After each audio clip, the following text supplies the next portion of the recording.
Misteri mayat terbungkus plastik di Bandung terkuak. Suami kalap ajakan rujuk ditolak karena miskin. Misteri mayat terbungkus plastik di Bandung terkuak. Awalnya warga digegerkan penemuan mayat di kontrakan di Gang Family RT 2 RW 05, Jalan Raya Cijerah, Kelurahan Cibuntu, Kecamatan Bandung Kulon, Bandung. Ternyata pelaku adalah suami sendiri bernama Ali Nurdin yang kalap gara-gara ajakan rujuk dengan korban ditolak. Korban beralasan pelaku masih miskin. Tak hanya itu, pelaku juga menagih uang sebesar 27 juta rupiah yang pernah digunakan untuk membangun rumah kontrakan korban. Kapolrestabes Bandung Kombes Pol Budi Sartono mengatakan pelaku bernama Ali Nurdin nekat menghilangkan nyawa Emma Purnama lantaran sakit hati. Peristiwa itu bermula saat pelaku meminta korban datang ke rumah kontrakannya di kawasan Cijerah pada Minggu 4 Juni 2023. Di rumah kontrakan itu, pelaku mengajak korban untuk rujuk, namun ditolak.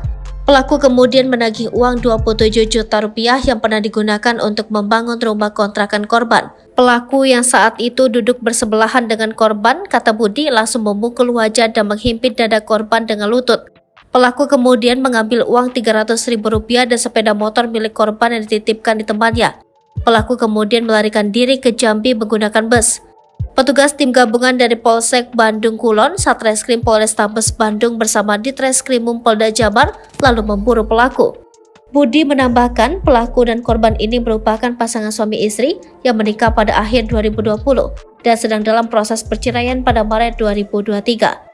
Akibat perbuatannya, pelaku dijerat pasal 338 KUH Pidana dengan ancaman hukuman penjara 15 tahun. Sebelumnya, warga di Gang Family digegerkan dengan temuan mayat di sebuah kontrakan Rabu 7 Juni 2023. Opan Sotisna, Ketua RT 2 mengatakan awalnya warga mencium bau tak sedap di sekitar kontrakan. Warga, kata dia, kemudian meminta Ketua RT bersama pemilik kontrakan untuk membuka kamar tersebut. Saat dibuka, kata dia, terdapat bungkusan plastik besar.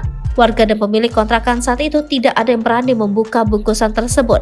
Bungkusan tersebut, kata dia, kemudian dibuka oleh pihak kepolisian. Bungkusan itu ternyata mayat berjenis kelamin perempuan.